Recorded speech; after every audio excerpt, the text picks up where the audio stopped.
And welcome back to another essential edition of the Michael Decon program.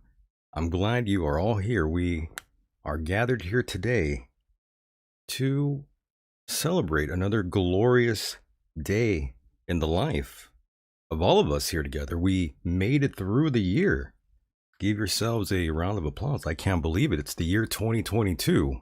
And who the hell knows what's going to happen next? I am just like you. I'm looking forward to what's going to happen next. And once again, I'm reporting to you all the way from the wastelands of California, deep inside of a boiler room. And my name, in fact, is Michael. And I look forward to once again to serve you those beautiful sounds of salvation yet again. And I'm glad you are all here with us. The new listeners out there, the old listeners out there, those of you on Patreon, those of you in the chat room, great to see all of you. And of course, we do have two very special guests in the building, live. Not in America, both are in various locations, in remote locations, and I believe both gentlemen are waiting. So let's bring them right in. Aidan, are you there? Dan, are you out there too? Yes, Michael, I am. Thank you for having us on the program. I'm glad both of you are on. It's been a while since I've talked to Aidan. It's been too long there, by the way. Yeah, it's been about 2 years almost, I think. Holy crap, it's been that long, huh? Yes. That is scary. That's too long, Aidan. That is way too long. And of course, Dan, he's sort of a regular now here on the program. And of course, we do respect and admire Captain Dan Hanley out there.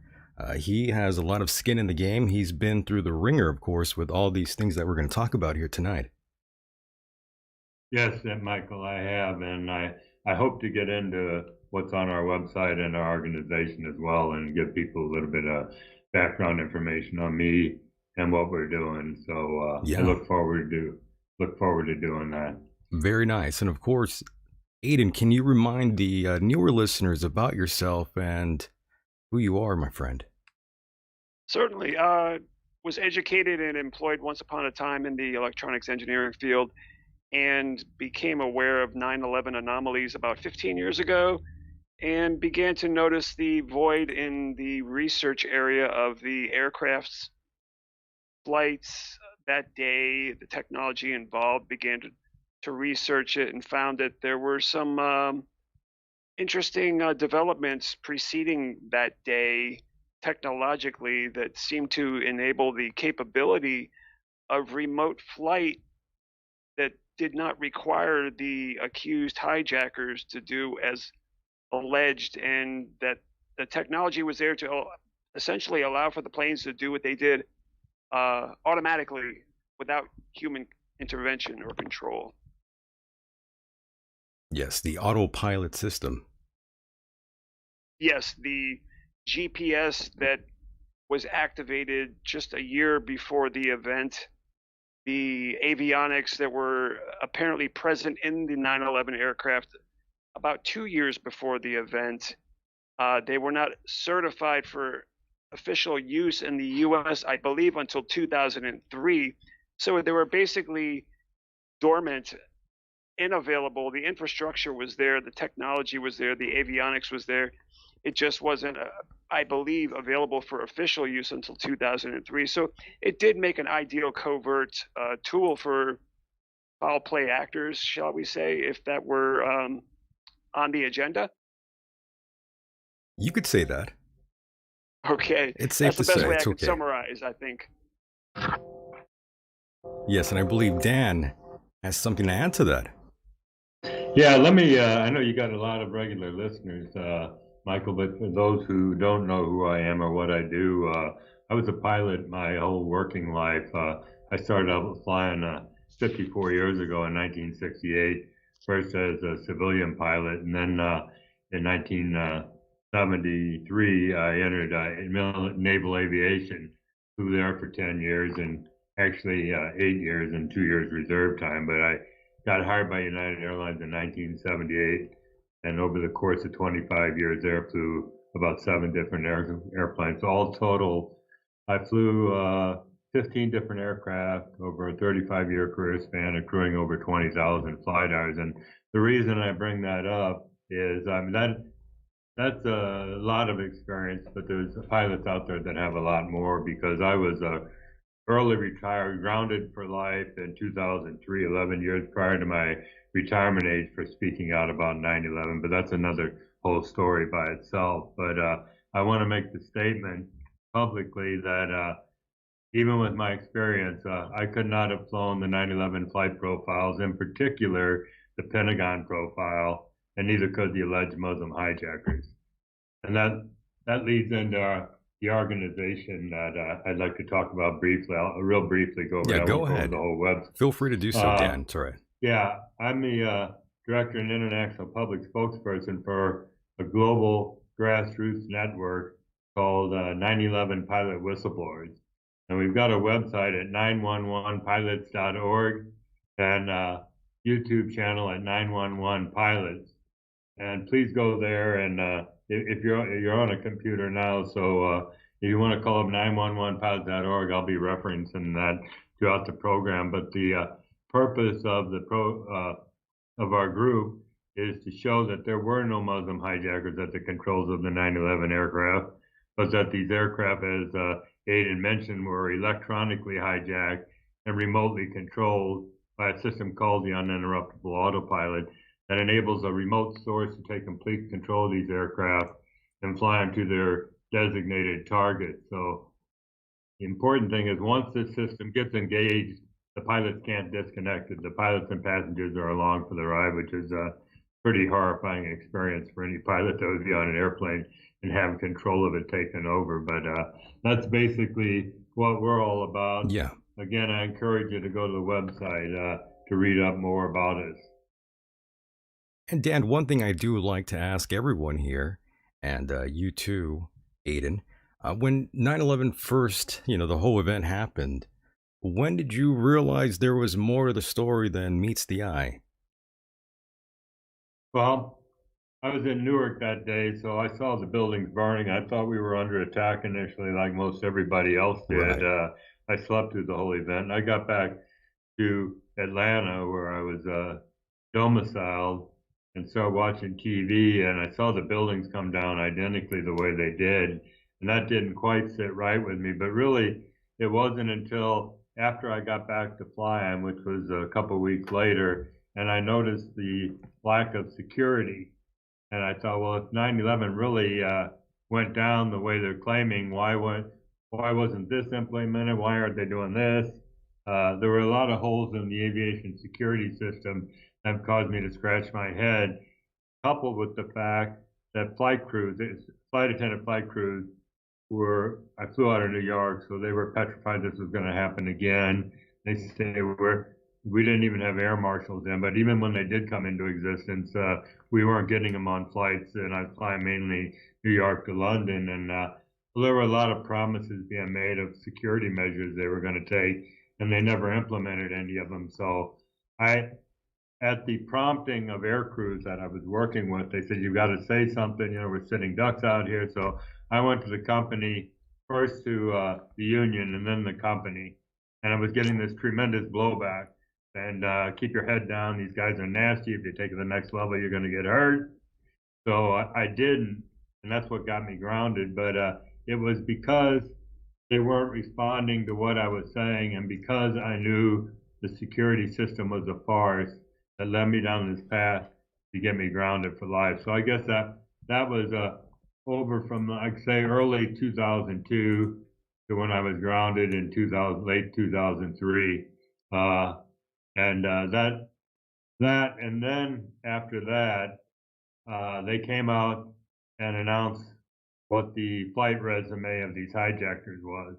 And I said, there's no way, because I had flown light single engine Cessna aircraft early on in my flying career. And I also flew 757 and 767 and other glass cockpit airplanes. And I said to myself, there's no way they could, with a couple hundred hours of flying time, even in light Cessna aircraft, fly these commercial jets that are very complex and sophisticated. So that was the other bell that went off in my head that says, oh, no, I actually believed at that point in time, well, they must have had training in Saudi Arabia or Egypt or the UAE or where these hijackers came from Right. on these aircraft. But that was it, basically, Michael. Understood. And what about you, Aiden? Your first initial I'm reaction, of course, was, I assume, like everyone else here in America, we all thought we were under attack. We all thought, this is pretty wild. We all had our suspicions right away. However, some of us kind of felt inside like something was not really passing the smell test. Something was a little odd here. I kind of felt, we saw this happen right before our very own eyes. And of course, you would suspect, we're here in America. We have the best security. We have this and that. We're on top of all these things. Yet this event sort of happened. It was almost like we let it happen. And of course, sure enough, here we are in 2022, and all the information has been coming in for years. And every day, it's one of those things where we kind of already know that these narratives that are thrown at us are all BS. I'm embarrassed to admit it. For a number of years, I believed the official story, and then early in the decade of the early 2000s, some documentaries were created questioning the official version and brought attention to the anomalies regarding the building destructions. I eventually came around to believing that they were intentionally destroyed by other means than the official story. And realizing that, I then realized that the flights themselves must also have been manipulated somehow, which led me on my journey of investigating aspects of the technology and the potential for carrying these out in ways that were not described officially. And I came to realize through research that, for example, the flight data recorders contain no serial numbers that were normally attributed to such devices, in-flight investigation accident reports. Also, I obtained via FOIA a copy of the Flight 77 flight data recorder download file, and it contains a timestamp, for example, that predates the actual discovery of the FDR itself in the Pentagon wreckage, which basically is equivalent to finding a murder weapon before the murder itself takes place.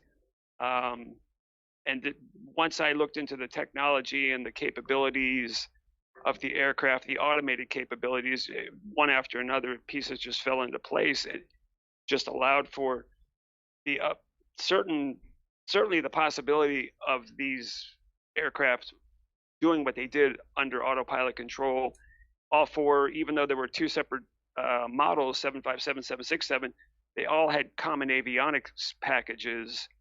And I found also that just right before 9/11, for about 2 to 3 years, there was intensive research and development carried out by FAA, different contractors, Raytheon, Honeywell, Rockwell Collins, intensively researching and developing this technology by various flights relying on 757s and 767s leased by UPS, Federal Express.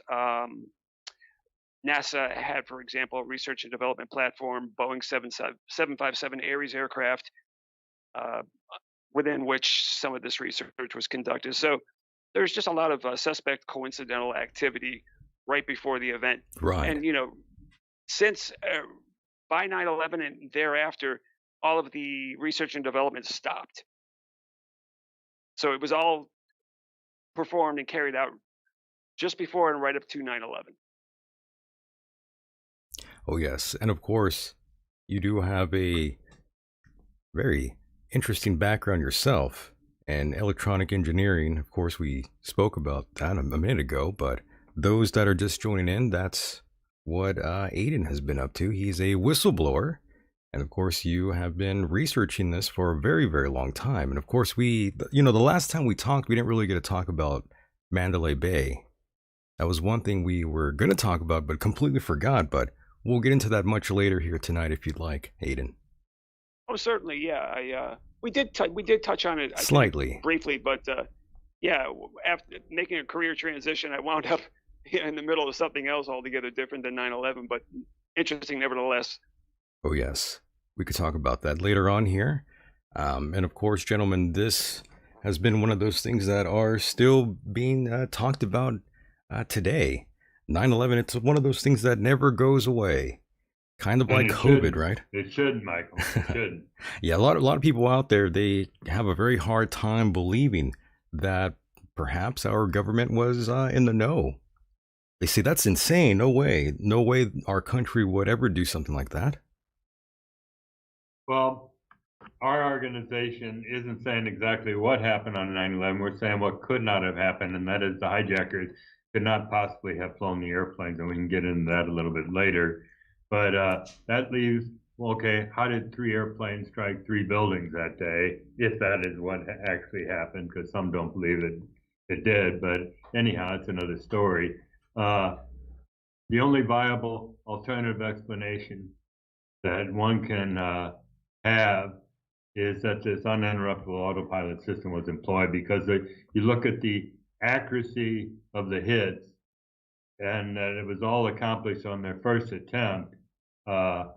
It all points to this uninterruptible autopilot system. And I might add, Aidan, you were saying when your eyes first started opening to this, and after I was grounded in 2003, and it was before Facebook and Twitter was around, I established a big grassroots organization called the Whistleblowing Airline Employees Association, and it consisted of a lot of people on an email system that I'd send out an email and ask them to forward it to their family, friends, and neighbors. But in 2006, because I had this huge email network,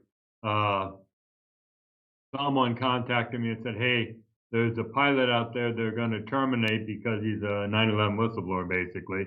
So I got a hold of the guy, and the guy's name is Captain Field McConnell. I don't know if you've heard of him before, but he was a former Northwest Airlines DC-10 captain. What he had discovered was this uninterruptible autopilot system. So in 2006, I called him, and they were going to send him out to Los Angeles to see notorious Federal Aviation Administration mental health professional, if you want to call him that, who was notorious for grounding pilots for speaking out on different issues. So I called him and said, Field, don't do it. It's a setup. They'll ground you for life.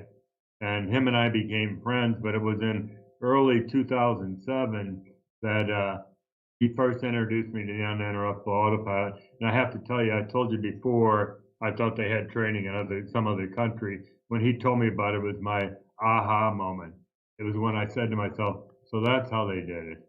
Okay, now then it started making sense. So really from 2006 forward, I've been trying to put out the word about the uninterruptible autopilot system.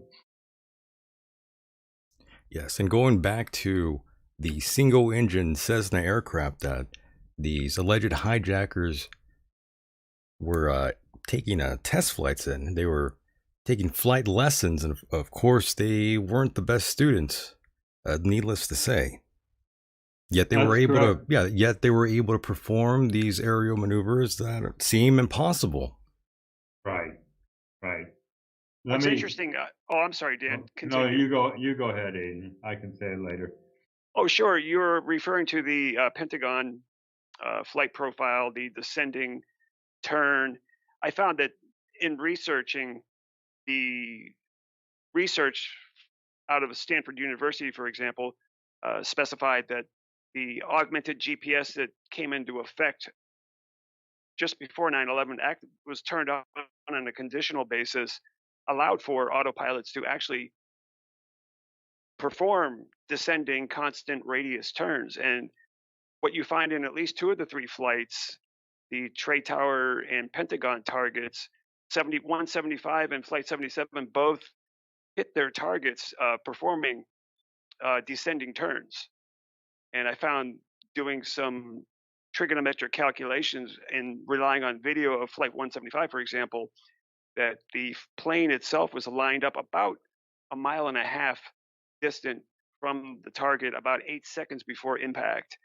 And to have done that under crosswind conditions is remarkable, especially given the fact that the plane was traveling at 800 feet per second.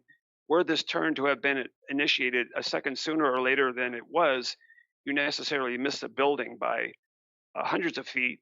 In this video, for example, we see that it appears in the image, wings level, goes behind the smoke cloud, and reappears settled into a 20-degree bank. And it was at that point you begin counting that it's about a mile and a half out at 800 feet per second, descending, rock steady. And to do this under crosswind conditions that could have pushed the plane off target by about 100 feet, it's just remarkable once again. Well, going back to the Pentagon, if I could, let me go into a little bit more detail on the maneuver performed there and who did it.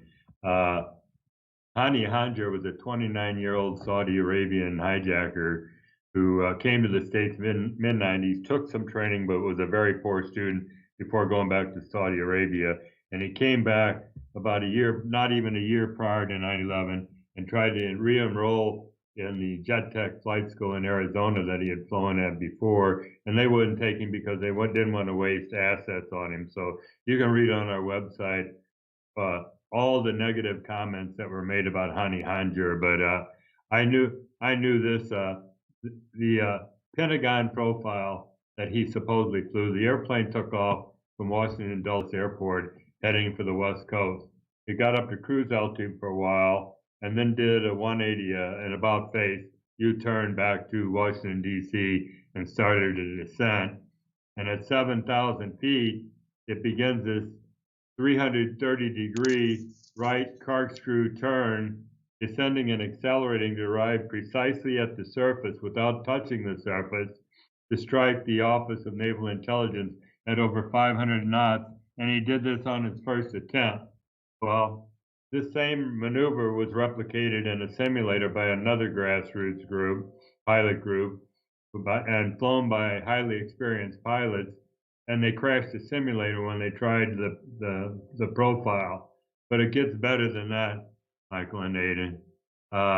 1 month prior to 9/11, Hani Hanjour went to the Freeway Airport in Maryland and tried to rent a Cessna 172, and they wouldn't rent it to him because he couldn't fly the airplane. Amazing. I contacted I contacted just recently the chief flight instructor at the Freeway Airport, and initially he says, "I have nothing to say to you." He didn't want to talk about it, but I wonder why.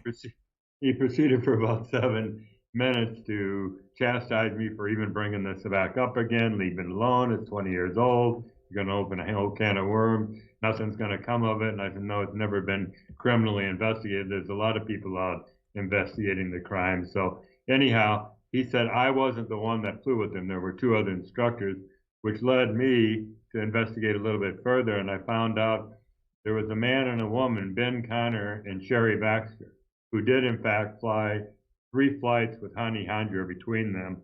And they're the ones that went to Marcel Bernard, the chief flight instructor, and said, this guy can't fly. And this was just 1 month prior to 9/11. So what happens then? 3 days later, Hani Hanjour supposedly went to Congressional Air Charter down the road at another airport and got an instructor named Eddie Shalev, I'm not sure exactly how you pronounce it, to go flying with him. And Eddie Shalev came back and said he's a good pilot. So what does the 9/11 Commission do? Here you got 4 pilots, 3 of them saying he's a poor pilot, and the other one saying he's a good pilot. They go to all of them and talk to him. But because the 9/11 Commission wanted to hear what Eddie Shalev had to say, that's what they bought. None of these pilots testified before the 9/11 Commission. As a matter of fact, no pilot ever testified before the 9/11 Commission as to the absurdity of this ludicrous notion that these hijackers flew the airplane. So I wonder why. Exactly. And Eddie Shalev's testimony to this individual from the 9/11 Commission appears as but a footnote in the 9/11 Commission final report. Now, who is Eddie Shalev?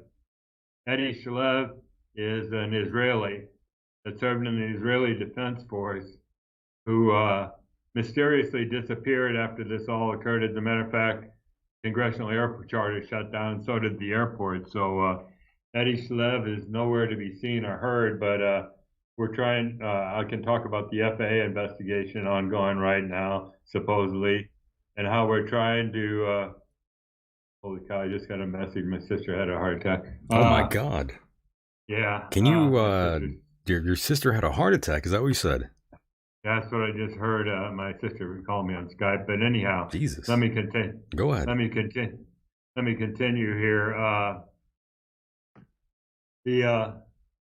She's calling. Anyhow, we're demanding that Marcel Bernard, Ben Connor, Sherry Baxter, and Eddie Shalev all appear before the FAA or the FBI and give him a deposition so we can get to the bottom of the truth regarding him, because this is a key issue. It's a critical issue. Hani Hanjour is a smoking gun, and we need to get to the bottom of it. So Aidan and I both know an author, an aviation investigator named Mark Gaffney, who's written a couple of books on 9/11, and he wrote a paper for Global Research, and that's on our website as well. So it's a lengthy 12-page, I believe, article, but it's well worth the read. It goes into a lot more detail than what I just did. And by the way, Dan, at what speed were these the Boeing traveling in the 757? About 500 miles per hour, give or take? Yeah, well, all of them. The slowest one was American 11 that hit the North Tower. It was under 500 knots, but the others were around 500 knots. And that's a big controversy because 500 knots exceeds the maximum operating speed of those airplanes at sea level by about 120 to 140 knots. And there's some people that say, including some structural engineers, that say the aircraft should have come apart. Well, I've had other people argue the other way, and I'm kind of personally undecided myself. I'm not an aircraft structural engineer, uh, but I don't. I really can't say for sure whether or not they would. In other words, Maybe. it was pretty damn fast. We could leave it at that. Oh, I oh yeah. guess. It was fast. It was fast. My goodness. Yes, it's once you start learning about that, you really start questioning the whole narrative and thinking these guys really did do this. They were that talented. They were pulling off Yes. maneuvers that no one else can. If I Hey, may, Go ahead, oh, go Aidan. sorry, ahead. Jump go in ahead, there. Dan. No, Aiden, go ahead. Certainly, thank you. Yeah, I was just referring again to the capabilities of the technology, the highways in the sky that were supported by the technology, provided for corridors as narrow as 243 feet under required navigation performance parameters. That's the acronym. It's attributed to the technology I'm referring to. As narrow as 243 feet. The towers themselves were 208 feet wide. Uh, Typical commercial airport runways are about 150 feet wide. A researcher, Kevin Ryan, discovered, looking into building destruction reports published by NIST, that the airplanes in each case, building one, building two, struck only those floors that were renovated up to that point. Those floors also were the ones that subsequently burned.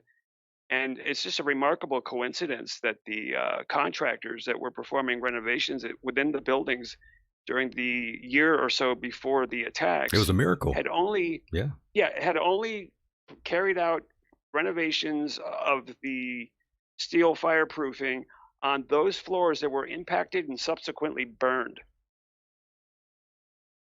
Yeah, it's Wow. ridiculous.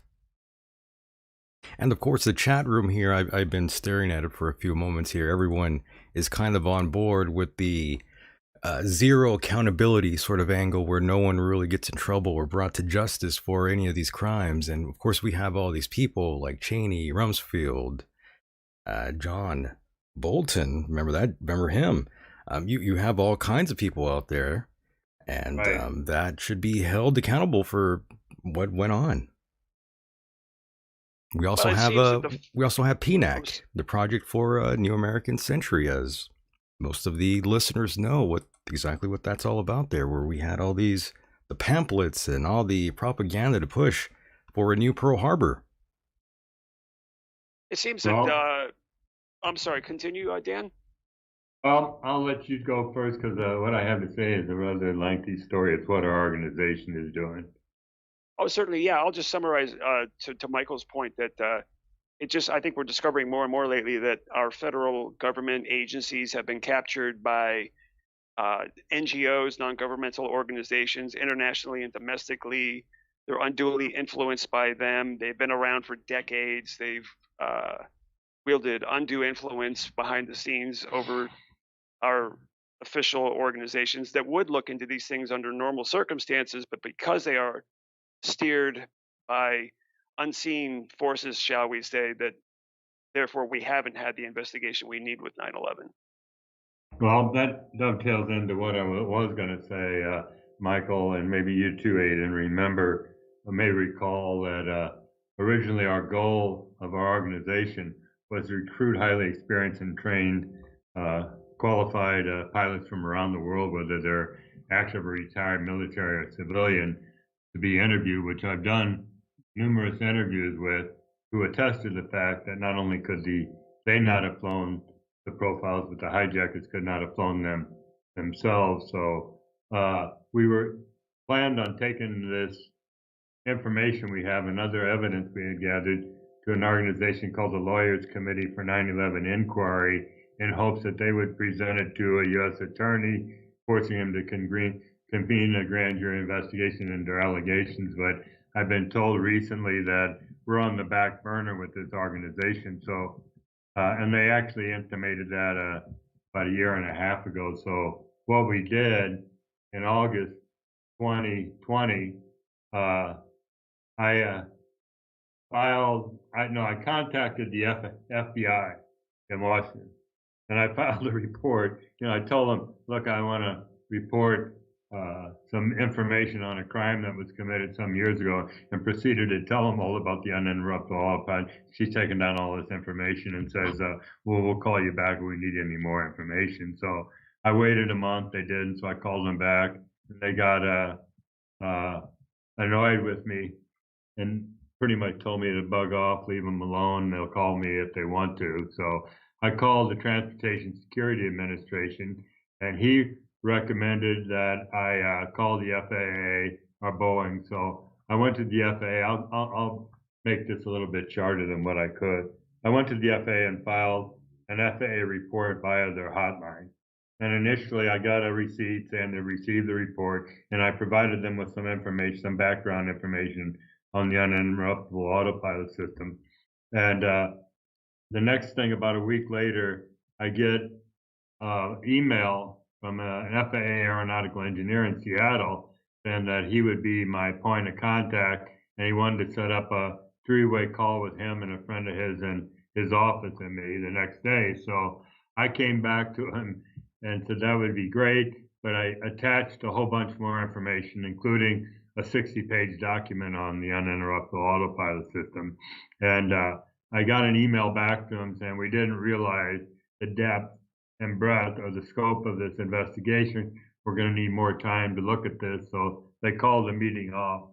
That was the last contact I had with this guy. I tried to call. I'll take it back. I called him and we talked for about 10 minutes, and he was very tight-lipped. He was a glider pilot. So I said to him, I'm not going to ask you if you could have flown the airplanes, and he wouldn't say anything. So that was the last I heard from him. I tried calling him. I tried emailing him.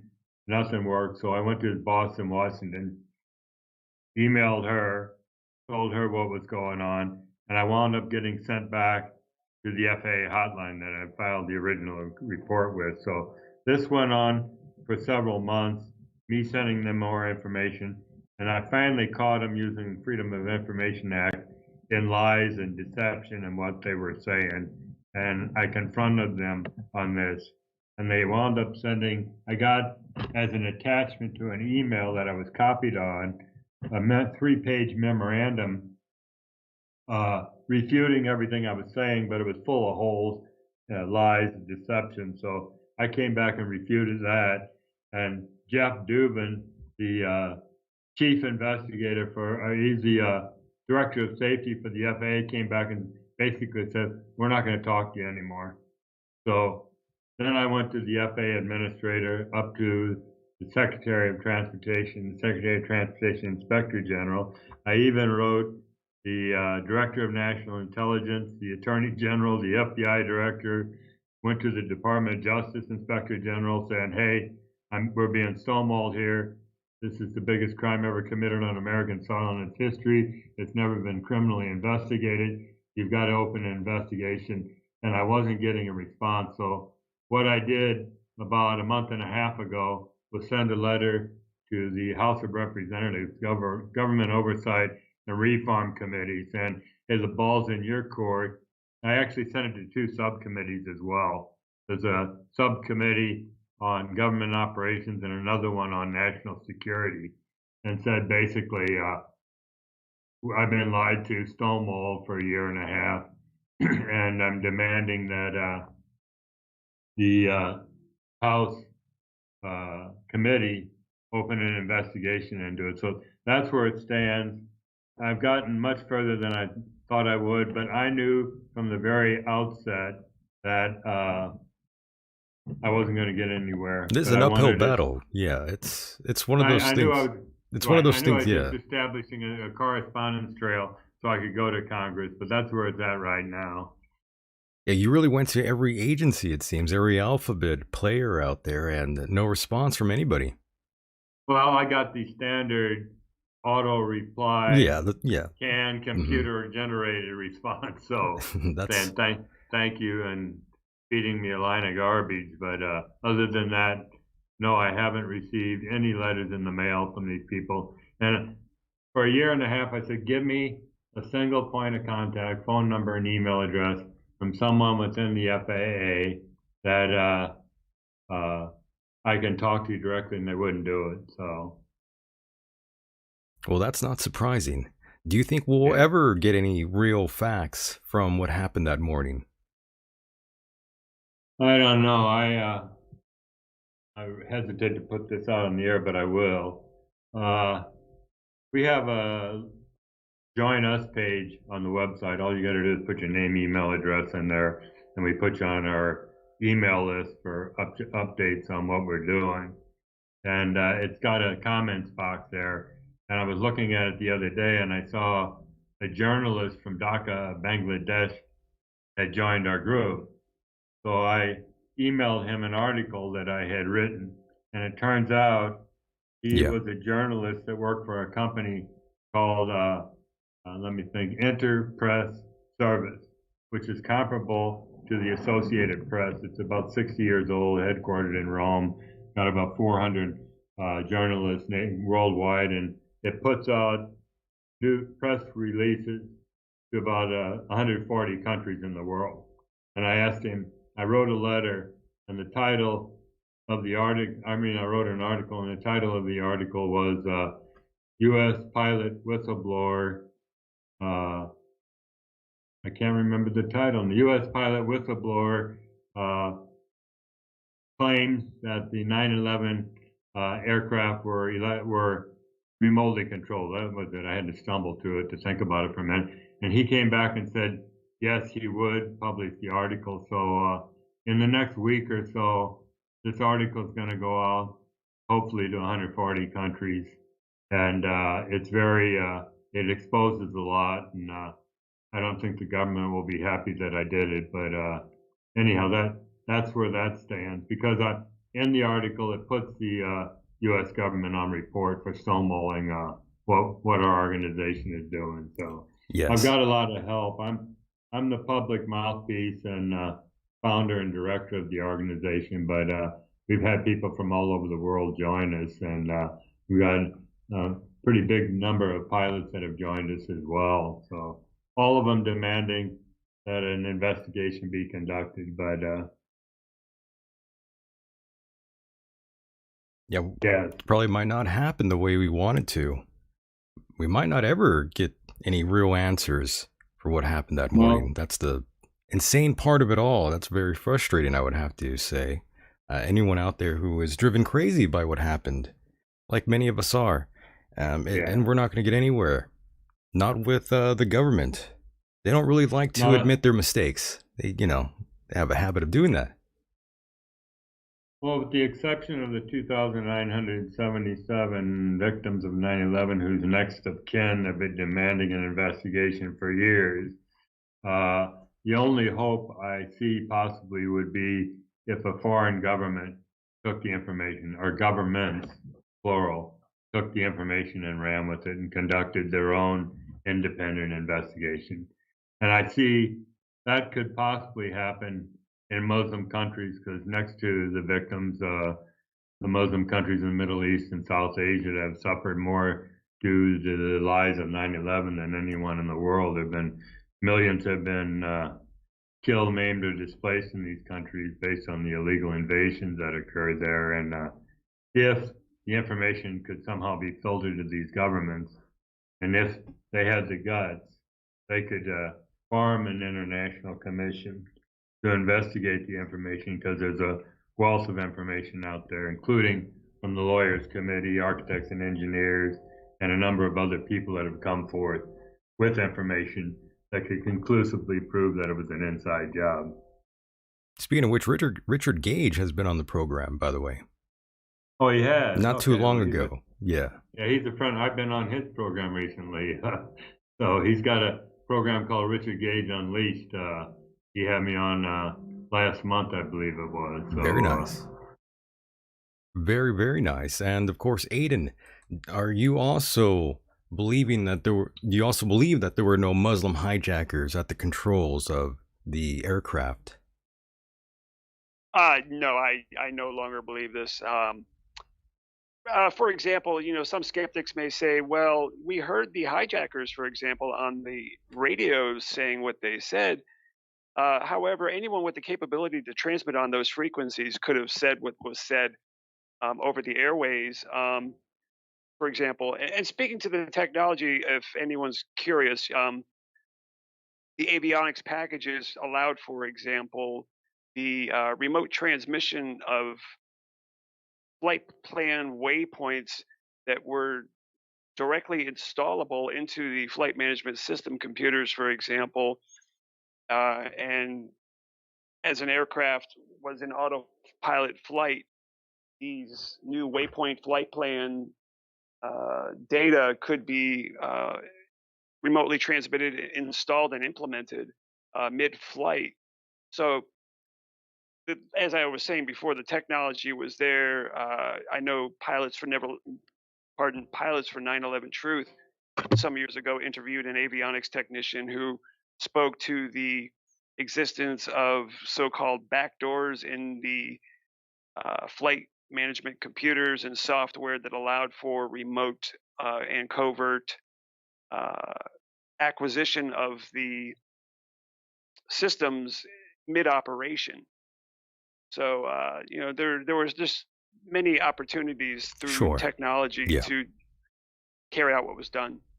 Understood. And Yeah, what? Go ahead, that Dan. avionics technician was a guy named Wayne Anderson, and Rob Balsamo, the co-founder of Pilots for 9/11 Truth, interviewed him, and we've got it on our website. If you go to remote control page, down towards the bottom, the interviews there. It's an audio recording, but they go into detail on that recording, uh, where they brought a 757 into a hangar and they were going to bench test the autopilot of the aircraft. And the guy came in with a laptop, the maintenance control, gave him walkie-talkies. The maintenance guys, mechanics went out on the airplane, and he was inside the shop.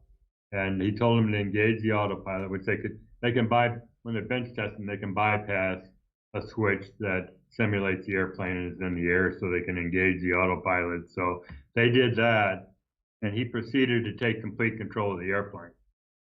Anything that they tried to do to disconnect the system, there's one way of connecting an autopilot, just turning on the switch, but there's 4 or 5 ways of disconnecting it. Turn the switch back off. There's a little button on the yoke or steering wheel of the airplane you can press, applying a 70-pound force to that yoke, or pulling the circuit breaker, which would disconnect the electrical power. Well, they tried pulling every circuit breaker on the airplane, and the plane still was out of their control. It was in control of the guy in maintenance. So that proves that it has its own electrical power source, and it can't be unpowered once it's engaged. So it's really worth your while to go and listen to that audio recording.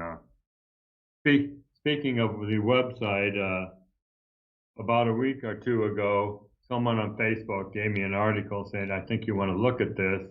And the name of it was Plausibility of 9/11 Aircraft Attacks Generated by GPS Guided Aircraft Autopilot Systems. And I go, whoa, what is this? So I'm looking at this 8-page document that goes into tremendous detail. And I look at the author is Aidan Monaghan. And I go, wait a minute, I know that name. And there you go. So abracadabra. Aidan and I were on a program a year or two ago with Michael. So I connected with Aidan, and that article is on our website. If you go to remote control, let me just stop and you guys continue, because I'm getting a message from my sister. Yeah, you should check up on your sister there, by the way, Dan. Yeah, I'll tell Hopefully you what, she's Michael. okay. Let me hang up and find out what's going on, and I'll call you back. Yeah, just text me when everything's in the clear, and I'll. Yeah. Okay. No worries, Dan. Sorry, guys. Okay. Bye-bye. No worries. My goodness. Hopefully everything is all right with Dan and his sister. Anytime you're doing a live show, you never know what the hell to expect, Aidan. It's that's the glory of doing a live show. It's insane. You never know what's gonna happen. That's live broadcasting for you, I suppose. And hopefully things work out. I suppose getting back to the technology, which is what the paper Dan mentioned focuses on. I also found through research, for example, uh, the GPS satellite array produces daily a GPS almanac file that details the conditions, parameters, performance of the satellite array on a daily basis, and they're hosted by the U.S. Coast Guard. I was able to download the file for 9/11, the GPS almanac file, and run it through a GPS planning software, and found that as the attacks were underway, Oh my. the GPS performance for the coordinates of the targets was at its highest or near highest levels for the entire 24-hour period. For example, GPS performance is all dependent upon the visibility of satellites to the observer, to the user, and this changes hourly throughout the day. And just coincidentally or not, at the coordinates of the Trade Center and the Pentagon, for example, the accuracy, or shall I say, the availability of accuracy was at its highest levels during that day as the attacks were underway at those locations. And I thought that was remarkable as well. Oh yes. And by the way, I forgot to mention this to Dan, but now he's gone. I was just gonna go back to the man who actually was the flight trainer for the suspected terrorist who I believe they crashed into the Pentagon, if I read that article right a while back. I think I had read something back in 2015 about Rick Garza. Yeah, that's the guy's name, a flight instructor. He actually flunked them out of the course because they weren't so good at all. Yeah, there were a number of accounts. I think Al Shehi of 175 and Atta of 111, for example, even tried to take a propeller-driven airplane out onto a runway to taxi for takeoff and stalled the aircraft and literally got out of it and abandoned it on foot, and were referred to, I think, in a Washington Post story by the person describing the event as Dumb and Dumber. That's pretty funny. Yeah.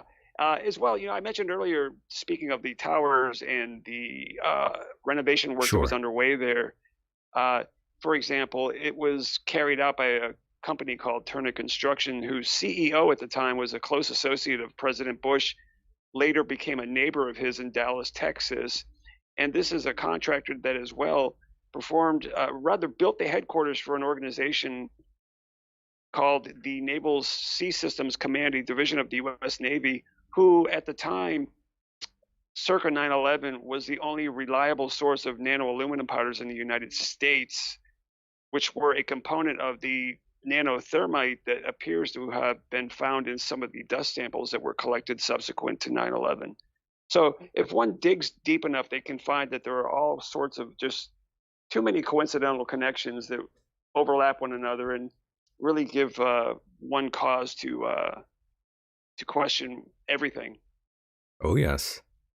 Well, as soon as I found out or heard about these alleged phone calls that were taken on an airplane at what 3,200 feet, I thought that's got to be bullshit.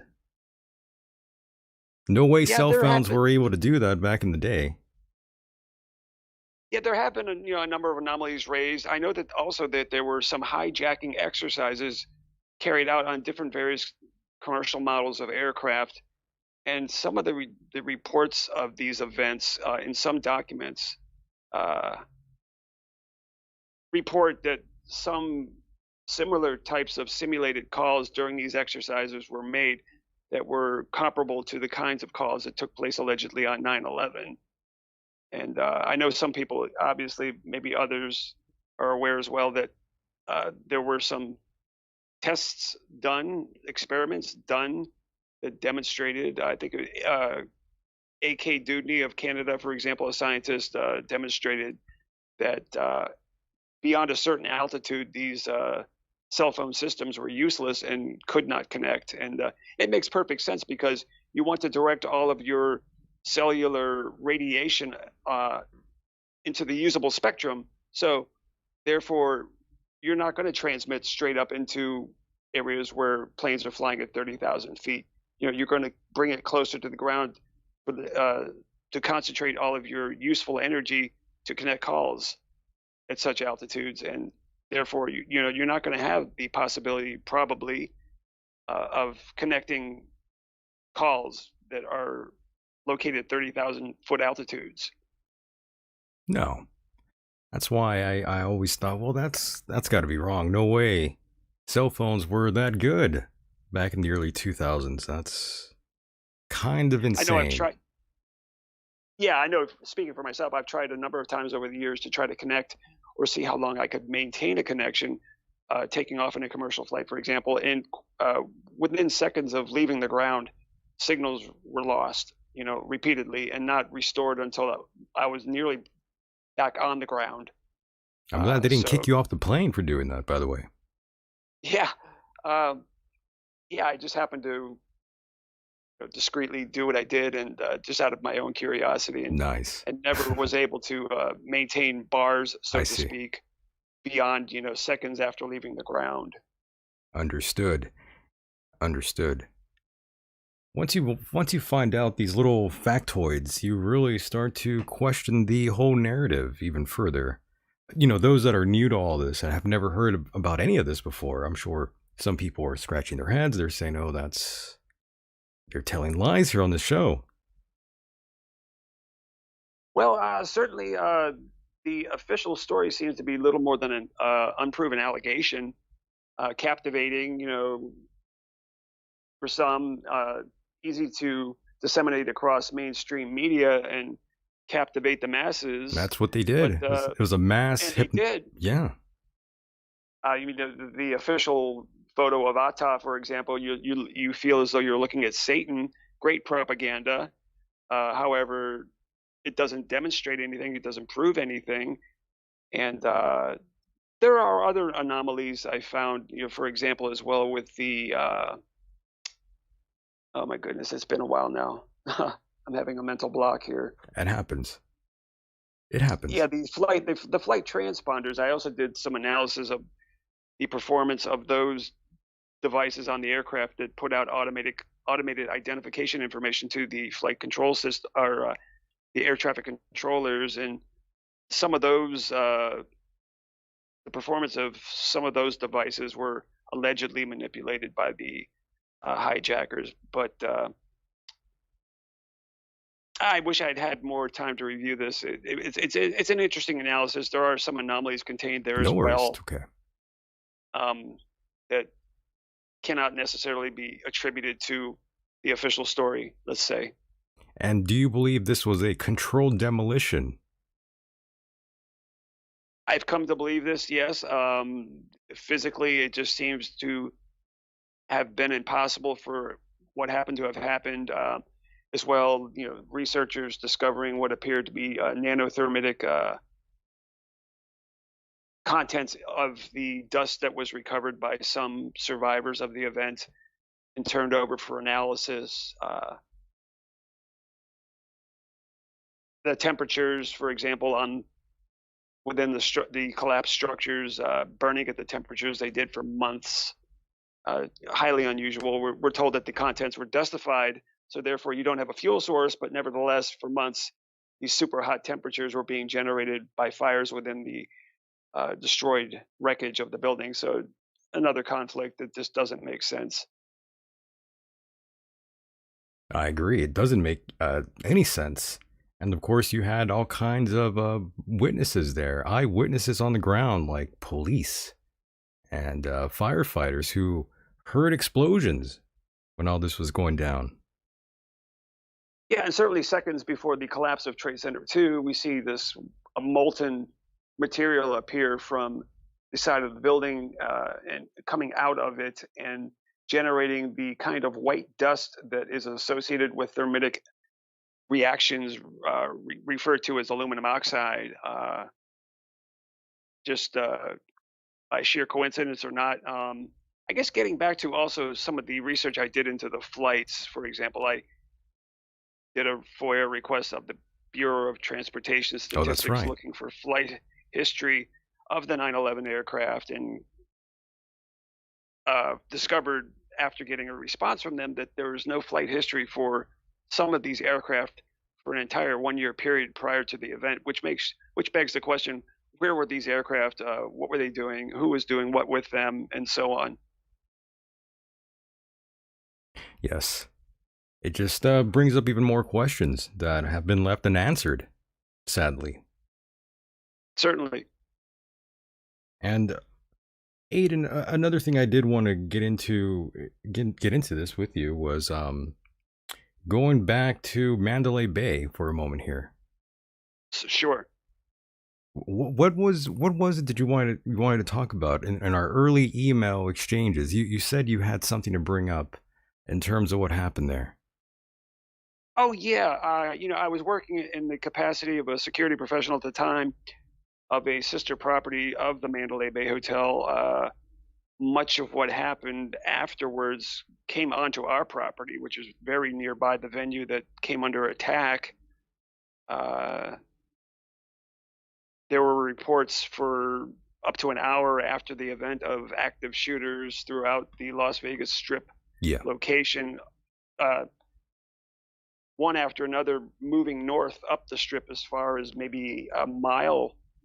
And in several of these accounts, there were described active shooters dressed in black, carrying backpacks. And I believe I came upon two of these subjects in the performance of my duties out back behind our building, just happening to be there as they came running through there, under what appeared to be a escort by an unmarked police vehicle. That's pretty wild. Yeah, they were traveling from the direction of which our security surveillance dispatcher advised they were located. And given the time and the direction of travel, I suspect these subjects were the ones described over our security channel, and they appeared to be running in synchronization with one another, not necessarily running for their lives, but trying to get somewhere, double timing, and were shadowed by what turned out to be a unmarked police vehicle, which subsequently stopped in the middle of the street and placed a siren on the roof of itself. As the subject ran by, I thought somebody was going to emerge from the car and stop them. Never did. And in retrospect, it all seemed rather suspect. Understood. And I believe Dan is here. I could hear him. I could hear his fan blowing out there in the wind. Yes, I'm back. Oh my. My sister had a massive heart attack in her house. She's 75. Kept passing out. Took her forever to get to the phone, but she's in stabilized condition and intensive care. But the messages kept popping up on my screen here, and I thought, my God, she's dying or something. And so I had to go. Excuse me for departing the pattern here for a while. No worries. I mean, we were all the chat room was hoping that everything was fine with the sister. Nothing, too devastating. That sort of thing. I'm glad everything's good. Okay, my God. Yeah. Holy hell. Yeah. Definitely not something you want to read. That's for sure. Right. What were we just talking about? Well, we went into some of the Vegas shooting for a minute here. We went back to 2000. Well, we went forward to 2017. We were talking about Stephen Paddock for a moment here. Well, not exactly him, but we were getting around to that sort of thing. Okay. Well, I'm not well versed on that topic, so no worries. I will listen. Yes, I will listen. We'll go back to 9/11 here in a moment, but it's pretty crazy what happened there. They're saying 60 people officially were killed that day, and 411 people were wounded, I believe, back in October 1st. That was a different world. Research. Oh, sorry, Michael. I didn't mean to cut you off. Oh, I was just going to say that was a different world back in 2017 than the one we are in 2022. The world has changed since then.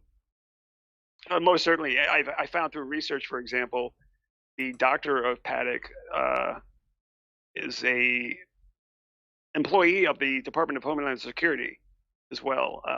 How many people in the state of Nevada can make that claim? Right. Wow. Yeah, and we still haven't seen all the footage, by the way. Yes, I was seeing the chat room there by Federal Reserve Brown. He's saying there's Yes, still a video he's on a YouTube of a lady in a taxi at the Mandalay Bay Hotel filming someone from the fourth floor going to town with a machine gun. Interesting. wow. I Yeah, did Federal try to. Reserve. Go ahead. Forgive me, Dan. Oh, I'm sorry. I just wanted to say real quick. I made a FOIA request of the FBI for all the evidence. I had a lawyer who volunteered to assist me with the case, but he eventually got cold feet and declined to proceed. And so I have a pending FOIA request that hasn't been satisfied to date by the Wow, FBI. that's pretty I wild requested there. Yeah. video, other evidence reports, a gaggle of information. They did not decline to provide, but having litigated with the FBI for 9/11 information, I found that they're not going to give stuff up unless they're absolutely forced to. Right. Yeah, they won't give you any breadcrumbs, in other words. Correct. Yeah, Well, the sadly. whole Department of Justice, FBI, and all so corrupted. So corrupt. I had dealings with it years ago, from 2006 to 2012, on another whistleblower case that involved mobbed up judges in Chicago, and I approached the FBI, and they wouldn't even investigate it. I had all the evidence, so uh, I've lost all faith and trust in the U.S. government, and I don't know what's left. I mean, you two guys living in a police state over there That's right. with Right. with FBI. I mean, NSA wiretaps, Homeland Security, and the Patriot Act pretty much wrapped it up, and we can thank 9/11 for that. So We really can. But Dan, I do want to say, as an American citizen, I love this country. I am not a enemy of the state or the government or the people. I'm for the people, but the government, that's a whole nother story. But I do love this country, by the way. I'm not a traitor. I'm well, joking, I by the do way. too. I do too, Mike. I know, I'm I messing love with you, by the country way. and its people. Yeah. Yes, But for those that don't know, you are not in this country.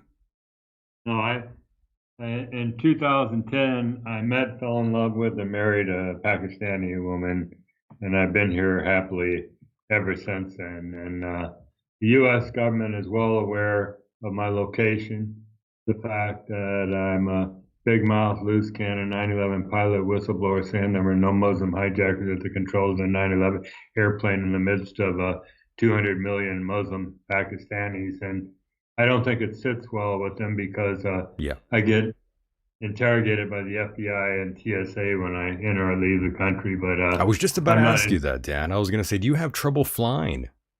Yeah, Oh they my. a couple of years ago, and I've told this story before, but a few years ago, we hadn't been to the States for several years. And then I was planning a trip to Atlanta through Doha, Qatar, and the day I made my reservation on Qatar Airways, the FBI in Washington calls my ex-wife and Ooh. wanted to know everything about my trip. My sister in Illinois calls me and said, "Hey, the FBI is looking for you." And I go, "What for?" So I called them in Washington and said, I hear you looking for me. And they got all frazzled saying, "How do you know that? Who told you that?" And I told them, and they wouldn't tell me anything. So I said to my wife, "Look, expect something to happen when we get to Atlanta." I mean, the FBI knew we were coming. So sure enough, we get to Atlanta, and my wife's a foreigner, so she goes over to the foreigners line, and I'm in the domestic line in passport control, immigration. And a couple minutes later, a man and a woman is escorting my wife over, and they introduced themselves to me. And one was an FBI agent, the other was a TSA agent, and asked me if I had time for some questions. And I go, "Sure, I was expecting you." So they took us over to a desk that didn't have a line and said, "Here, stamp their passports." And when the immigration officer got into the computer, he looked up at the FBI agent and said, "Hey, you know this guy's red, don't you?" Well, I should have asked what that meant, but I knew it wasn't something good. And the FBI agent said, "Yeah, we know, we know." So they took us into a room and just wanted to know everything about where I was going to be, my points of contact, and all that. So I gave them that, and I thought it was over with. And we were in the States for a month, and we were leaving Atlanta, and we just cleared through security. Now, mind you, they had to know what flight I was leaving on and what I looked like and everything else, because we dumped out into a busy corridor, and up walks behind me another FBI agent, TSA agent, asked me if I had time for questions. And then this time they took me into a room, and it lasted about a half hour. The first thing he said was, excuse me, Mr. Hanley, we want to thank you for your 10 years service in the U.S. military, and we wanted to assure you that we respect your First Amendment freedom of speech rights, but have you ever been threatened? And I went, no, why? Should I feel threatened? And they go, no, we were just kidding. And they're questioning you, and they asked me that several times during this interrogation. But Consider yourself lucky, Dan, that you weren't waterboarded. Exactly, because they knew everything about me. They didn't need to waterboard me. They knew what Facebook groups I was in, Twitter. Wow. I was very vocal on social media about U.S. foreign policy in Southeast Asia and the Middle East since 9/11. And I didn't mince words with what I had to say about the U.S. government and their foreign policy and Israel's involvement and their influence on U.S. government.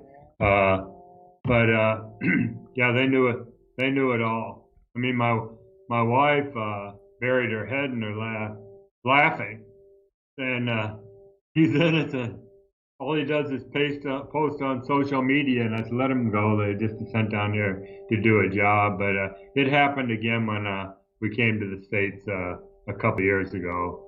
So they've got my number. I'm not intimidated. I'm not afraid to come on programs and speak my piece. And we've got the website, and I'm very visible right now with the letter writing I've been doing with the government. Yeah, you've been, for those that don't know, you've been sending lots of emails out there. You even sent them this very show tonight. So I'm going to get a knock at my door, possibly, thanks to Dan here, Captain Dan Hanley. I was thinking that as I hit the send button, Michael.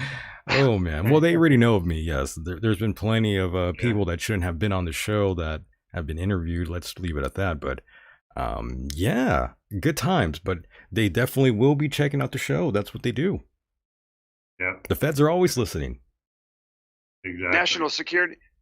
Yeah. National security is nothing more than security of government. That's right. So it has nothing to do with public safety. Nothing to do with public safety. All of these words will be used against you in the court of law, gentlemen. So I trapped you. I work for the feds. You're all busted. You're all going to jail now, for sure. I have all the folders. I have all the facts here on all of you, on you, Aidan and Dan. I actually work for the CIA. You guys are in deep trouble. I'm good. I heard about you guys. Some people actually think I do work for the feds, by the way, which is ridiculous. Really? Wow, I guess that's pushing the envelope, but I'm honored that they think that, though. That's very cute. Very sweet of them. But no, I don't work for anyone. I'm afraid. I don't know if you mentioned it before, Aidan, or maybe you did, Michael, but Aidan's written a book called Declassifying 9/11, a between the lines and behind the scene look at the September 11th attack. So I just wanted to plug your book for you. Oh, Aidan. nice. I know it takes a lot of work to do that. And, yeah. Before I appreciate that. Thanks. Yeah, and I was just saying, I think before I got off the line here, that Aidan had written this. Did I mention he had written this paper called "The Plausibility of 9/11 Aircraft Attack Generated by GPS-Guided Aircraft Autopilot Systems"? We've got that on our website at 911pilot.org, and it's set up so if you want to, you can download the article and attach it to an email and email it anywhere in the world. But it's 8 pages long, and Aidan went into a lot of detail about a lot of issues concerning the system and the lengths that the government went through to upgrade systems external to the aircraft as well as internal to the aircraft that led to the development and production of the system prior to 9/11.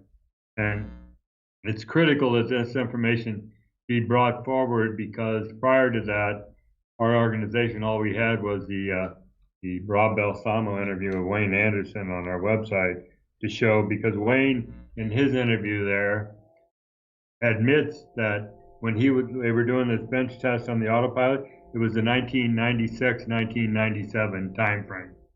So people say, no, no way in hell you can electronically hijack the big commercial jet aircraft. So I'll go into the history of remote control if you'd like, Michael and Aidan. Yeah, but before you do, Certainly. actually, there was something in the chat room, I believe, by Jay Andrews. I'm not sure if he was trying to call in right now, but he says, "Hey Dan, 9/11 question. Given what we saw in NYC and the Pentagon, what are the chances? What are the chances that 93 was the only hijack?" That's what he's acquiring there. Okay, well, he's talking about the no planes issue. Right. Uh, that's the interesting thing about our organization is the scope of what we're saying is so narrow that we don't address 93, 175, or some of the issues surrounding them, like no plane, whether a missile hit the Pentagon. But I've seen all the evidence over the years from the people that says that there were no planes. I've seen evidence that people say there were an airborne swap of aircraft. So it's believable evidence, but I don't even want to go there. I don't want to make a statement on behalf of 9/11 pilot whistleblowers because that isn't where we're at. I tend to agree as well. I don't think any of the more exotic theories were necessary for the attacks to have occurred as we allege.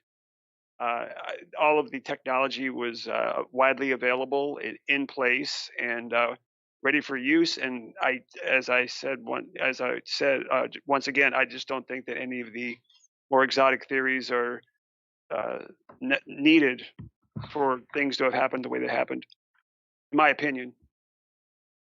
Well, if you look at, we got a hijackers page there, and if you look particularly at Hani Hanjor, we're just saying they couldn't have flown them, and the autopilot system could have flown these flight profiles. End of discussion. And if you look at that and you come to that conclusion after reading the website and watching the videos there, it blows the holy hell out of the whole 9/11 narrative, just that alone. So saying that they're introducing the system and saying that, proving that these hijackers couldn't have flown the airplane, which we try to also do with the pilot interviews I've conducted. That's an interesting thing. We get on Skype and do a 10 minute to a half hour interview of a pilot somewhere in the world who says the same thing that Hani Hanjur couldn't have flown the profile. And we were putting these up on YouTube, and YouTube started deleting them, calling it hate speech.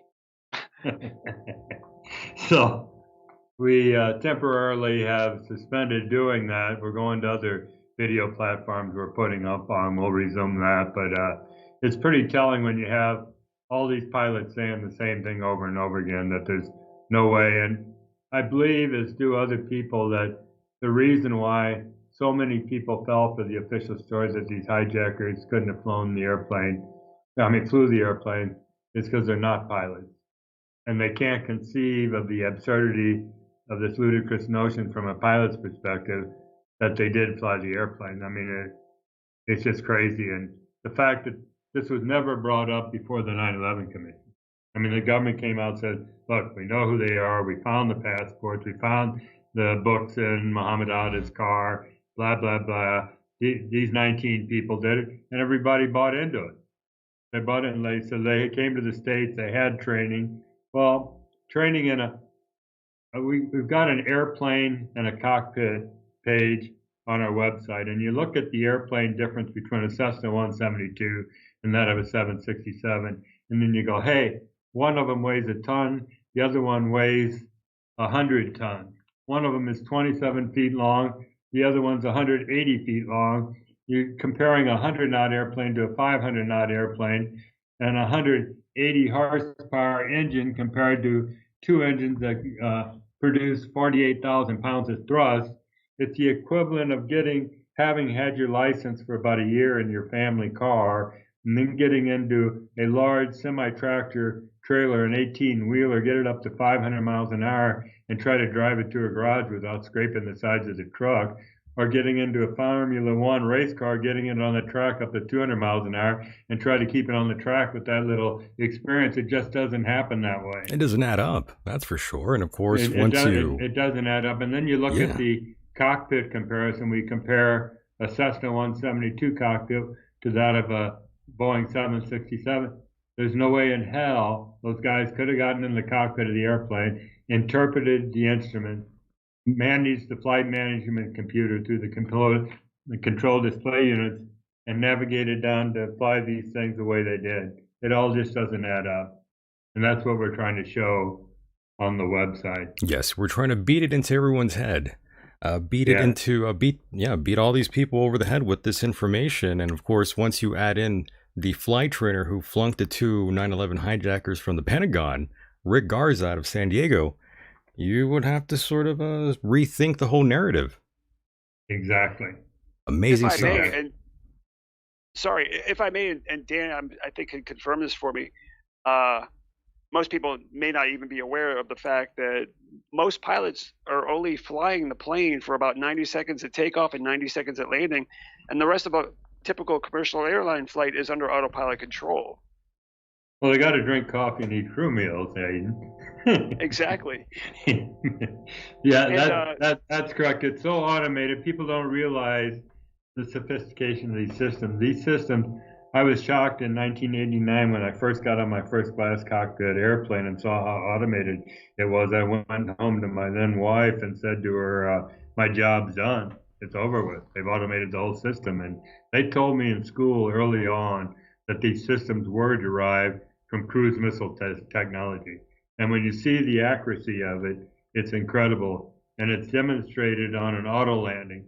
People don't realize that when the inclement weather gets down to where a pilot can see less than 1,200 feet down the runway, they have to, by regulation, by federal regulations, auto land the airplane. So they link up all this equipment, the computer, radios, etc., and the autopilot takes over, flies precisely down a glide path and localizes a signal to put the airplane right in the touchdown zone and track down the center line of the air runway. And the pilots actually have to disconnect the autopilot to regain control of the airplane. That's how accurate the system is. So that's the other part of it. People just don't realize the navigation systems and what they're capable of doing.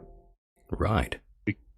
Because Circa if you 9/11. Oh, sorry. Go ahead, Dan. No, you go ahead, Aidan. Oh, sure. Thank you. Just quickly, circa 9/11, the wide area augmentation system, GPS, provided for an accuracy of as little as 3 meters over the contiguous United States continent, and that accuracy was available anywhere, not just on approach to an airport under ILS landing conditions, but accuracy anywhere with the satellite array visible to them. Wow, 3 meters. 3 meters. Well, that's the other thing. You look at the twin towers, and people go, all they had to do was point the airplane and go. But actually, they're two slivers of concrete and steel that are only 200 feet wide. Well, the wingspan on a 67 is 160 feet wide, and you look at both of them on their first attempt managed to hit the tower almost dead on. So had they been just a few degrees off heading, they would have missed the buildings, as you mentioned, by several hundred feet. So right, it was wings level. 175 was at 13 seconds, and then at 8 seconds from impact, it reappeared at 20-degree bank, and from a 1.5 mile distance. Yeah, if you're not right on the money with the timing of the turn, you miss by necessarily hundreds of feet. And also under crosswind conditions, how does a human account for forces such as those that could push an aircraft off target from that distance? yeah. Well, there's so many questions that went unanswered by the farcical 9/11 Commission. First of all, there wasn't going to be a 9/11 Commission. It wasn't until the next of kin came up and started beating on George Bush saying you have to have some kind of an investigation into this crime. And it wasn't until 14 months later they actually convened this thing. Well, the 9/11 Commission members admitted that it was set up to fail afterwards, okay? It was underfunded and time constrained. And myself and another pilot interviewed Ray McGriffin, who wrote a book. It's on Barnes and Noble right now, and the title of it was "Unanswered Questions what the September 11 families asked for and the 9/11 Commission ignored. And they came forth with, I believe it was over 1,000 questions they wanted the 9/11 Commission to answer.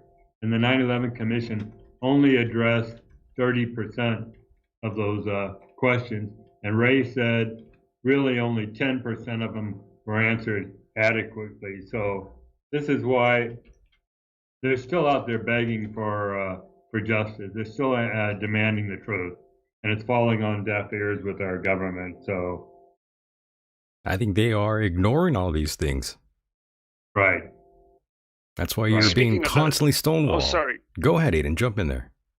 Oh, forgive me. It's okay. Didn't mean to walk on you, No so worries, to speak. no worries. Speaking of the 9/11 Commission, I'm just looking at a quote here of a pilot expert that was relied upon during the investigation by them, and quoting the report, entering changes to the autopilot is something that the terrorist pilots probably would not have been trained or able to do. Even the United senior pilot who instructs on how to do that said he always has to pause before he makes such corrections to make sure he remembered how to enter the change. And once again, the official story asks us to believe that amateurs who couldn't fly Cessnas were able to do things that even a professional trainer with a major airline would have to stop and think about doing when doing so themselves. Right. Right. Well, you talk about trying to bring information forward, and we address it on the website as well. There's an organization I mentioned called the Lawyers Committee for 9/11 Inquiry. And what happened was a few years ago, several lawyers in the United States got together with the biggest 9/11 whistleblowers in the world, and they compiled 57 evidence packages and presented them to a U.S. attorney in New York City, Jeffrey Berman. And it forced him, once he looked at the evidence, to announce the convening of a grand jury investigation into their allegations that World Trade Center buildings 1, 2, and 7, and yeah, there was a third building, were brought down by controlled demolition and not by jet aircraft impact damages of the fuel fires that ensued. And when you look at this evidence, they've got a website, and it's the Lawyers Committee for 9/11 Inquiry. When you look at their evidence, it's a slam dunk. If any grand jury that would look at that evidence with what they brought forward would have to conclude that they were brought down by controlled demolition. And the Department of Justice, the FBI, and an government organization called the National Institute of Standards and Technology for the last few years have been doing everything in their power to stonewall this thing in federal court. And it's probably eventually going to wind up in the Supreme Court, but if it ever saw the light of day, it would be all over. That's what I'm hoping for. I think many people are hoping for that sort of thing to happen. Even the families, they want to sue and get some money from Saudi Arabia. Right. Right. Do you think they deserve that money? That's a good question. Exactly. Do they? Exactly. Well, they were the next of kin. A lot of them were bought off by the government to remain silent. They were given hush money to go away. So you still have a group out there fighting to get this thing exposed 20 years later. I say pay them. Pay them? Yeah, give them money. Oh, yeah. Yeah. I mean, they deserve money due to their laws. The Saudis have plenty of money. Why not? Right. Yeah. Aidan, do you believe that, by the way? Do you believe the families should get money?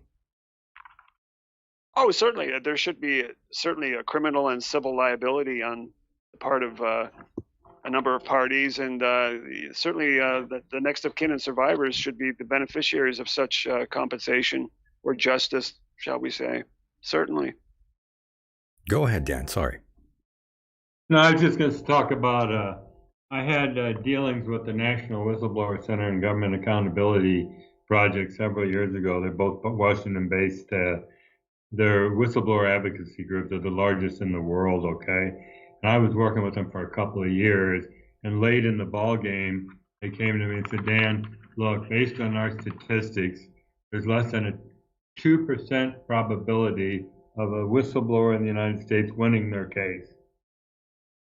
2%. If you're a 2%, whistleblower. ladies and Yeah. gentlemen. That's Yeah. not good. That's like needle in a Yeah. haystack sort of statistics there. Yeah. So, in other words, we're screwed. Well, you got to keep fighting. I mean, I'm 72 years old, and people say, "Why don't you quit? Give it up." It's 20 years ago. Most people don't care about it anymore. But I feel like I know, like so many other people, too much about the lies of 9/11 Yeah. to remain silent. So I won't. It's hard to give And up on neither. it though, as well, though, Dan. I mean, this sort of turn your whole life upside down. Yeah, As it it did. will turn many lives upside down. It changed everything here. Just like it's Yeah. changed here in the last couple years here. But of course, the events of 9/11 were the greatest crimes ever committed on American soil, like you've said in the past, Dan. Yeah. So I And people. understand your reason why you haven't just given up the fight. I mean, it's an admirable fight. It's an uphill battle, but it's one we must all endure and try to go through. Yeah. Well, there are Uh, no statutes of limitations for mass murder. right. So it's an open case and there to pursue and should be. Otherwise, justice is meaningless.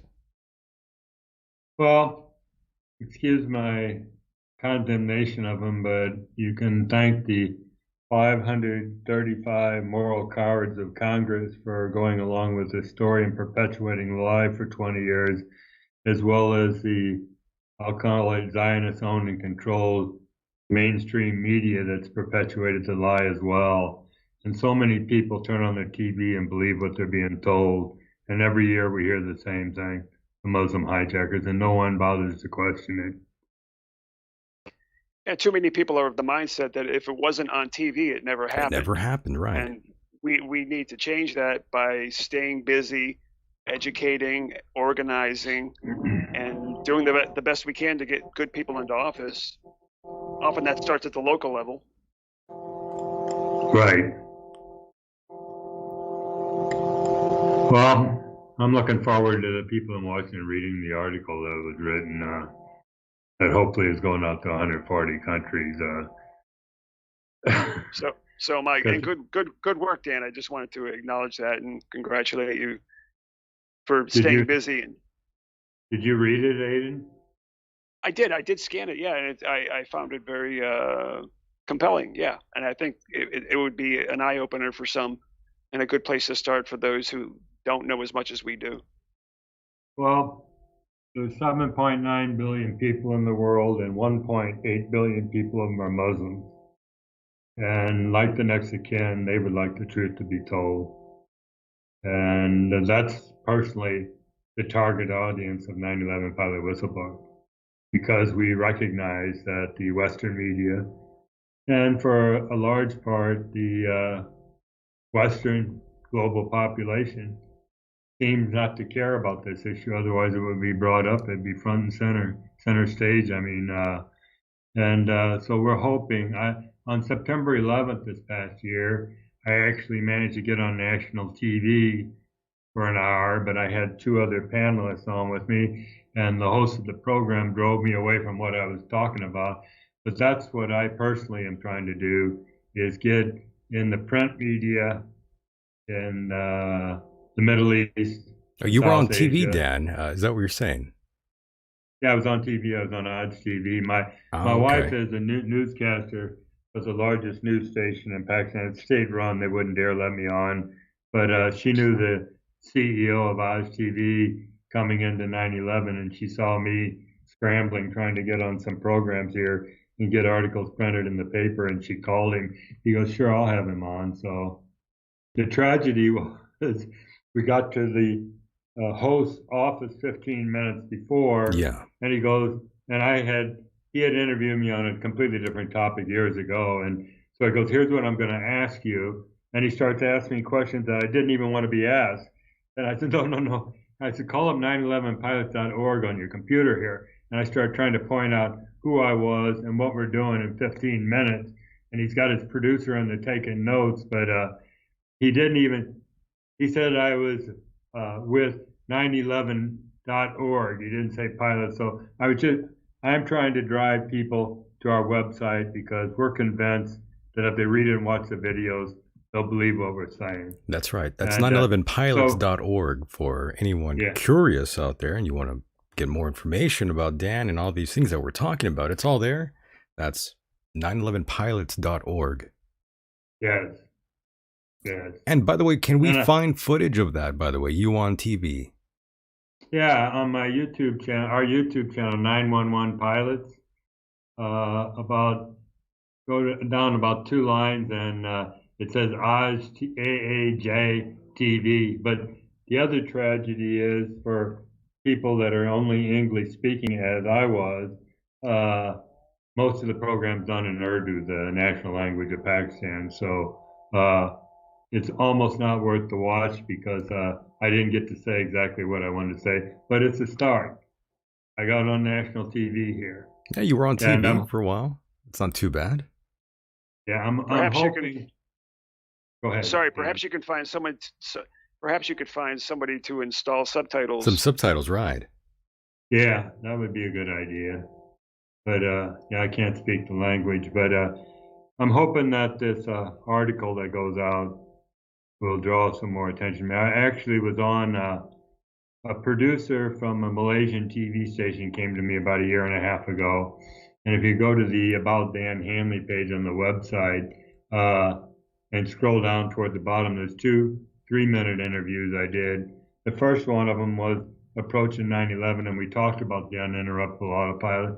And the second one I did, they asked me if I could talk about it to refute arguments made by an expert in the UKA who was claiming that the Malaysian Air 370 captain committed suicide. It was a murder-suicide. If you're not familiar with that incident, that was that Boeing 777 that disappeared out over the Indian Ocean several years ago, that some, including myself, claim was electronically hijacked as well. So on that video, it's still only 3 minutes long, but I got a lot of information out. It's worth watching to see what it said. So I did a radio program in Casablanca, Morocco last year too. So, and that was in English. So I'm trying to personally get my foot in the door with as many media outlets as you can, because you're sure as hell not going to get on the Western mainstream media with any of this stuff. Yeah, probably not. I think you should make a really good effort to try to, as I was saying, have some video editor install foreign language subtitles, because I think once that happens, I think your coverage will just grow exponentially. Yeah. Someone called in, by the way, and then hung up. I was going to take a call here for both of you gentlemen. Someone has been calling in quite a bit here, and I try to take their call, but they hung up. Well, it's probably Federal Reserve Brown, my friend out in Hawaii. His first name, he legally changed to Federal Reserve because he loves that institution so much to cause people to bring it into their conversation. I could hear someone now on the line, but they need to turn their computer off or whatever listening device they have on, because I could hear us. And I think he turned it off. Caller, are you out there? Are you alive? Oh, he hung up again. I heard someone.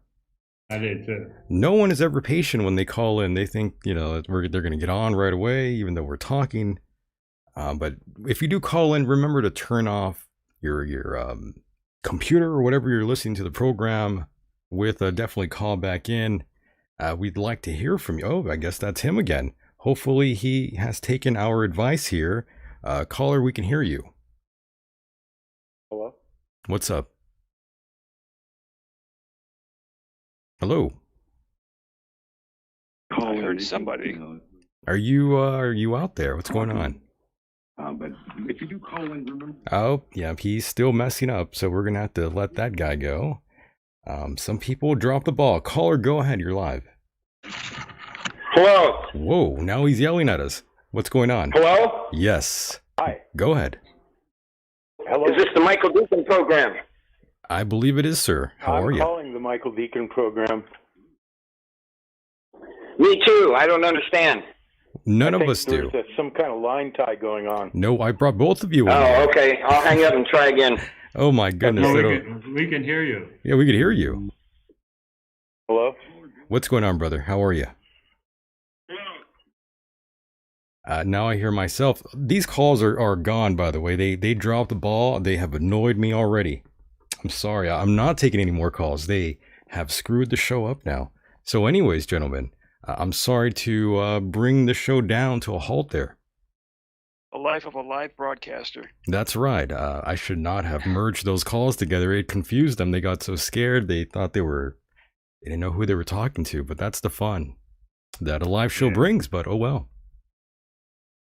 That I happens. recognize the voice. I believe it was my friend, Federal Reserve Brown from Hawaii, who would have been an interesting person to have on. So that's a shame we couldn't talk to him. Well, we do have the chat. If he's in there, he could type in his question, and I'll give it to you there, Dan. Oh, okay. If one pops up, I'd be happy to answer it.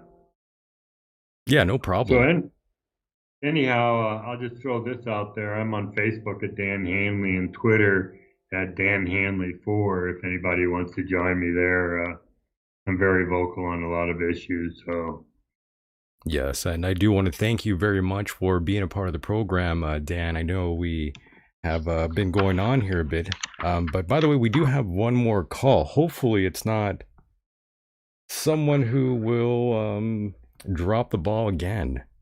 Hopefully not. Caller, are you there? Hello? There you are. Loud and clear. Loud and clear. Yeah, go ahead. And nothing again. He got scared and hung up. The NSA strikes again. They're scared of us. I'm telling you. I'm telling you, we could hear them, but they get nervous or something. Yeah. I'm not sure why. they're listening to us. Hi, fellas. How you doing? How's the family? You going on vacation this year? Oh, yes. Either way, Dan, again, it's always an honor and pleasure to talk to you. And Aidan, the same. Always an honor and pleasure to have you here on the program. I know we could talk for hours here, but I didn't want to hold up the captain here. Thanks for having me. Up. Go ahead, Aidan. I'm sorry. Yeah, thanks for having me. And I appreciate Dan's support of my research, and I'm just glad to have been of any help that I've been, and hopefully can continue to be. Well, thank you, Aidan, for the work that you've done with your book and the paper and everything else. And I'll mention that I'm personally going to interview Aidan myself in a video call, and we're going to slap that on the website as well, and send it to the FAA so they can watch it. But I want to thank you, Michael, for once again having me on the program and giving us a chance to air our grievances with our governments that doesn't agree with us and wants to suppress individuals that are willing to step forward and speak the truth. Oh, yes. Any final words here, Dan, before we cut you loose here?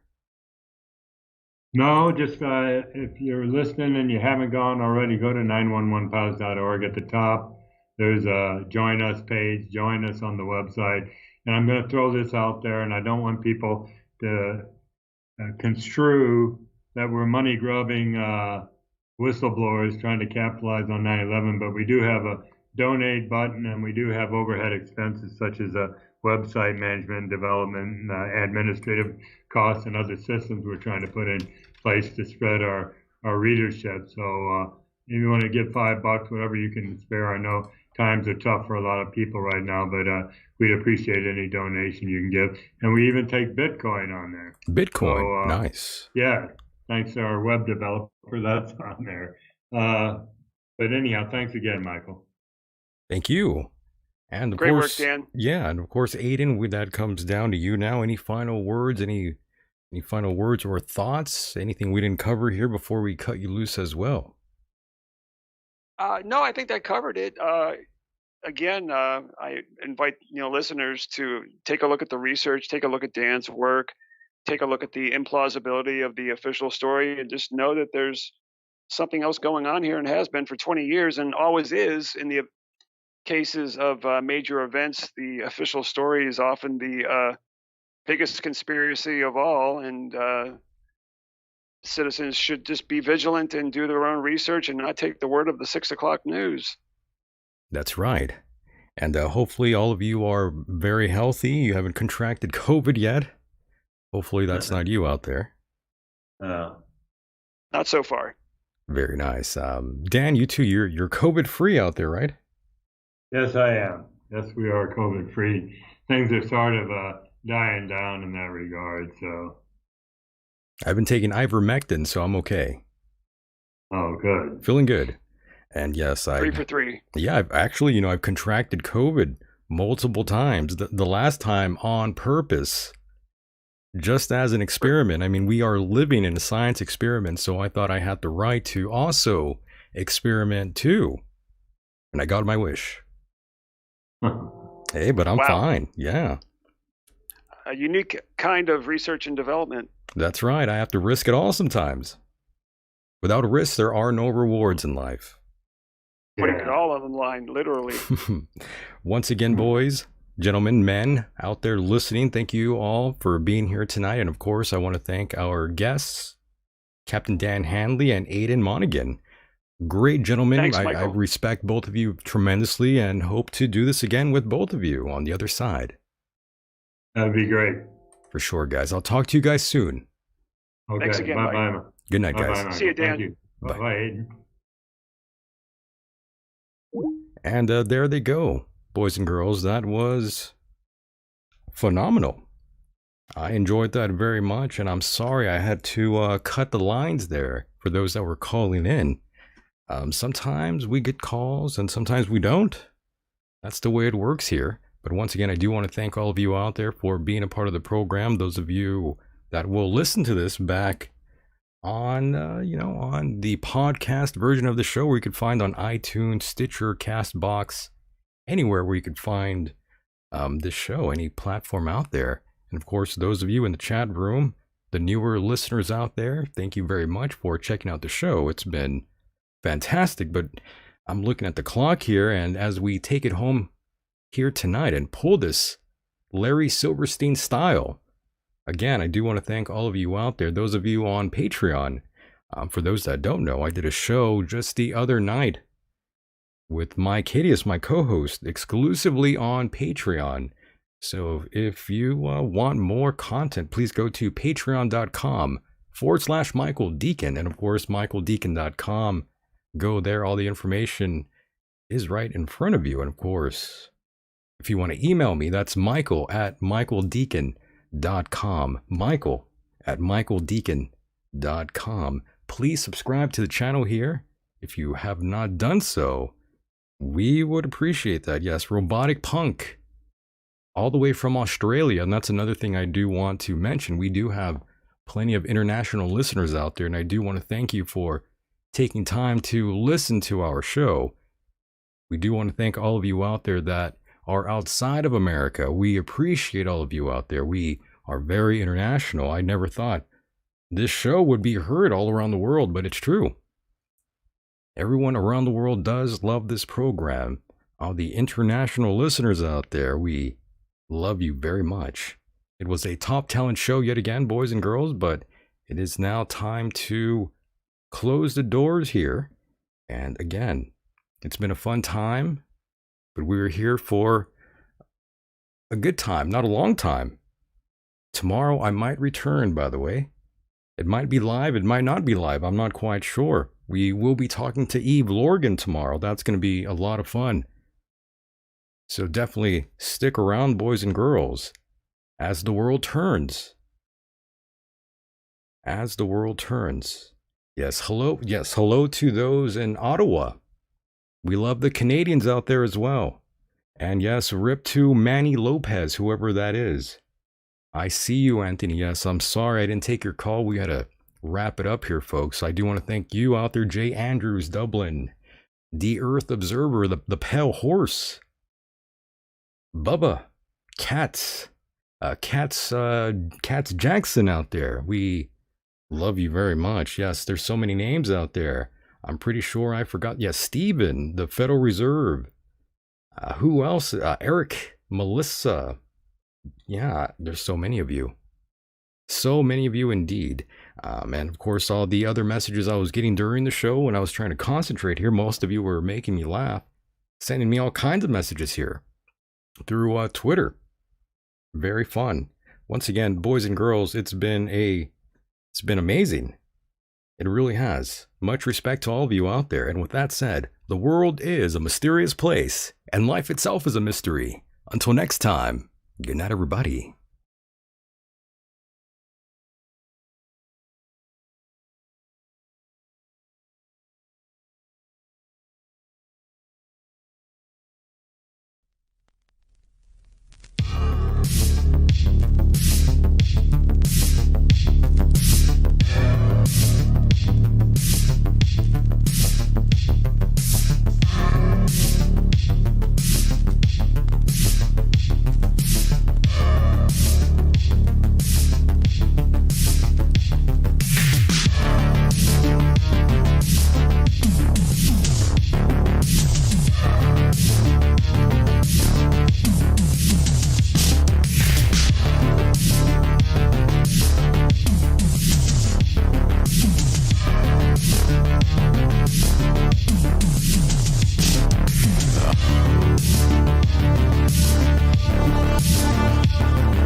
Have you thought of breaking through?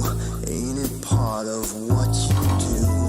Catch a victim while he's dumb, break his larynx with your time,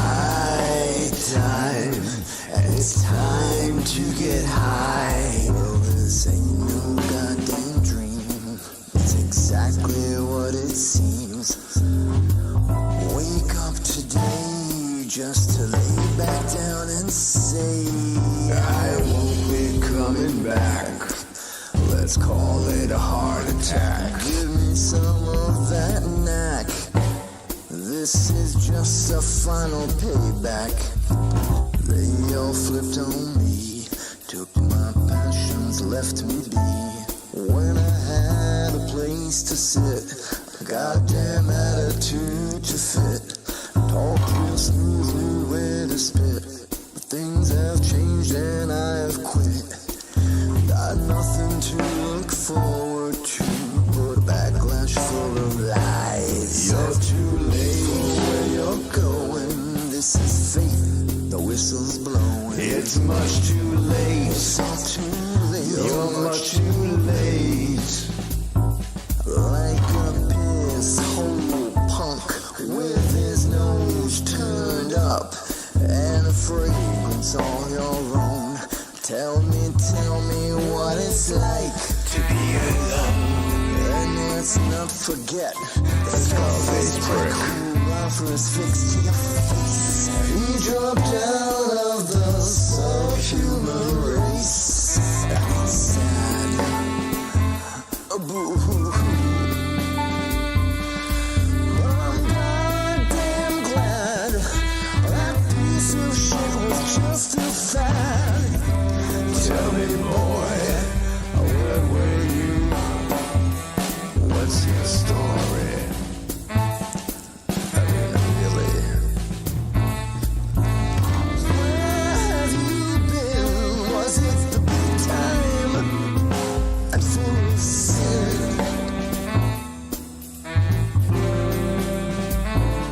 Tell me what you saw. The chasing dragons down the hall. So now I find you just the same. A generation full of games. I hear the whispers. I see traps to break my legs. Where are you going, boy? Where have you been? You're too late for where you're going. This is fate. The whistle's blowing. It's much too late. It's much too late. You're much too late. You're much too late. You're much too late.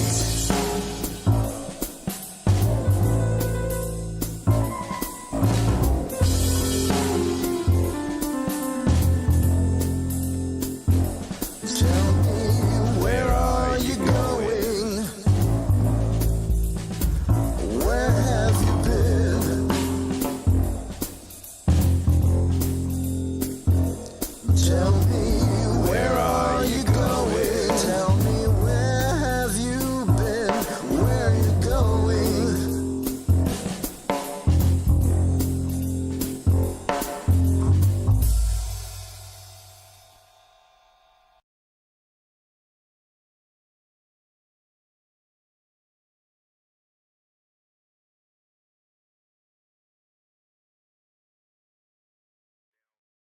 Again, I don't want to pinpoint it because, well, I think you kind of know the answer to that. Paradox? Yes, you discussed that with Goldberg, and he has a good finger on it. Yes. Hey, listen, also, beyond Von Daniken, pay attention to Whitley. Whitley is also not who he would appear to be. Be very careful of Dr. Hoagland. Hoagland has secrets. He knows things. And he hasn't even begun to indulge his treasure of secrets. All right. I appreciate the call. No, Dr. Goldberg is not who he says he is. Whitley is not who he says he is. And watch out for Richard Hoagland. Earth changes, tsunamis for the Northwest sometime no later than August. Okay, time traveler line at area code 702-727-1295.